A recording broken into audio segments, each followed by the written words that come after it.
Agora, por que que as espondiloartrites ainda são subdiagnosticadas em muitos países, assim, sabe? Demora ainda, por mais que tenha toda essa estrutura, e eu sei que às vezes não tem um fator único determinante, né? Talvez seja uma combinação de vários. Mas, assim, no geral, por que ainda demora tanto?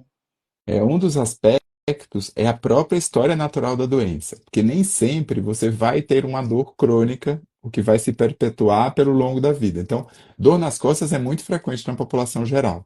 Então, para a gente fazer no início da doença o diagnóstico diferencial, que não é uma hérnia, que é o quadro, um dos quadros bem frequentes, ou então uma síndrome miofascial, que é aquela contratura muscular quando a gente faz alguma atividade de sobrecarga, né? Para a gente fazer esse diagnóstico diferencial, às vezes não é tão simples, principalmente no primeiro ano da doença, porque muitas vezes muitos pacientes têm uma crise de dor que dura 15, 20 dias, depois passa 3, 6 meses sem nada e volta a ter outra crise. Então, esse é um perfil. Então, ele é muito heterogêneo. O outro perfil é aquele que vai ter uma dor crônica, ela começa devagarzinho, depois vai piorando ao longo do tempo, né? Às vezes tem um componente para nos confundir, um componente de ciática, né, que irradia pela perna, porque pode irradiar pela nádega, porque pega a sacroiliaca, mas o quadro é heterogêneo, não é tão simples.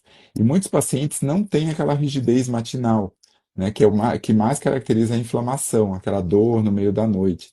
Então a gente sabe que 40 a 50% dos pacientes podem não ter essa dor, nunca ter tido essa dor. Então, o quadro é muito pleomórfico, ele tem várias apresentações. Então, a gente demora um pouco a fazer esse diagnóstico pela própria história natural. E o segundo aspecto era a radiografia, né? Então, era muito comum o paciente ia a qualquer serviço de saúde, fazia uma radiografia, a radiografia era normal, volta para casa, toma um remédio e vai passar.